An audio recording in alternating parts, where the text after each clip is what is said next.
नमस्कार, आप देख रहे हैं 4 PM और मैं हूं अभिषेक मिश्रा। देखिए, इंडिया गठबंधन में सीट शेयरिंग को लेकर एक सहमति बन चुकी है, एक खाका तैयार हो चुका है। बहुत पेचीदगी नहीं है। जो पेचीदगी, जो घमासान आपने एनडीए में देखा है, कम से कम उस तरह का घमासान अभी तो इंडिया गठबंधन में नहीं है। नीतीश कुमार के इंडिया गठबंधन में रहते घमासान की स्थिति जरूर थी। हमेशा जेडीयू ने कांग्रेस और आरजेडी की टेंशन बढ़ाए रखी। बहुत जल्दबाजी दिखी नीतीश कुमार और उनकी पार्टी के नेताओं को सीट शेयरिंग को लेकर, लेकिन जब वो एनडीए में चले गए हैं, ऐसी कोई जल्दबाजी नीतीश कुमार में नहीं है सीट शेयरिंग को लेकर, और जेडीयू को नहीं है सीट शेयरिंग को लेकर।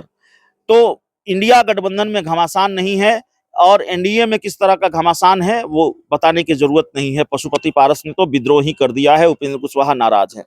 खैर, इंडिया गठबंधन को लेकर एक बड़ी खबर निकलकर सामने आ रही है। सीट शेयरिंग का ऐलान कभी भी हो सकता है, लेकिन अगर रणनीति ये हुई कि जब एनडीए सीट शेयरिंग की घोषणा करेगा तब हम सीटों की घोषणा करेंगे, सीट शेयरिंग का ऐलान करेंगे, तो अलग बात है।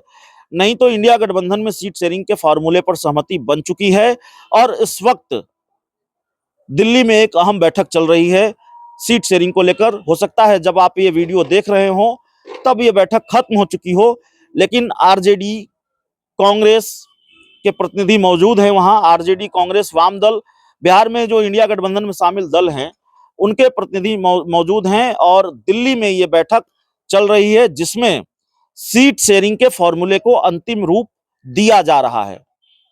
हो सकता है जब आप वीडियो देख रहे हो तो बैठक मुकम्मल हो चुकी हो, बैठक खत्म हो चुकी हो, फॉर्मूला तैयार हो चुका हो। तो फॉर्मूला तैयार हो जाएगा आज, बस आधिकारिक ऐलान बाकी रह जाएगा। आज राहुल गांधी की भारत जोड़ो न्याय यात्रा का समापन भी है मुंबई में। तो तेजस्वी यादव और कांग्रेस के प्रदेश अध्यक्ष अखिलेश सिंह दोनों मुंबई भी रवाना होंगे, मुंबई भी जाएंगे। उससे पहले दिल्ली की ये बैठक, और दिल्ली की बैठक को लेकर महत्वपूर्ण खबर यह है। वैसे फॉर्मूला हम आपको बता दें, बहुत हेर फेर नहीं होने जा रहा है।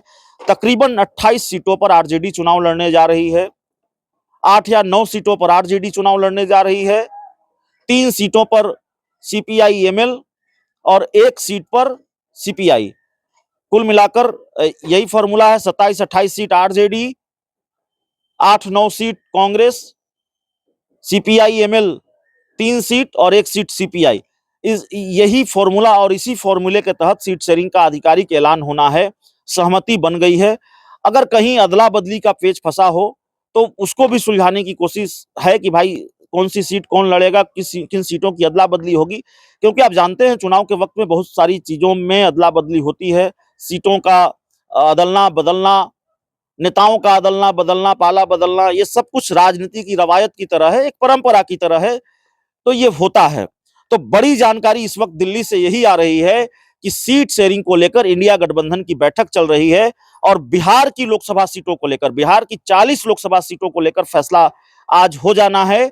बस आधिकारिक ऐलान बाकी रह जाएगा। आधिकारिक ऐलान नहीं होगा जब तेजस्वी यादव राहुल गांधी की न्याय यात्रा में शामिल होकर मुंबई से पटना लौट आएंगे, अखिलेश सिंह पटना लौट आएंगे, तो संभव है कि कल या परसों इंडिया गठबंधन भी सीट शेयरिंग की तारीखों की घोषणा, माफ कीजिएगा, सीट शेयरिंग का ऐलान कर दे। और क्या सहमति बनी है, कितनी सीटें किस पार्टी को मिल रही है, यह सब कुछ आधिकारिक तौर पर अगले 1-2 दिनों में सामने आ जाएगा। तो चलिए, फिलहाल इस रिपोर्ट में इतना ही। बहुत बहुत धन्यवाद।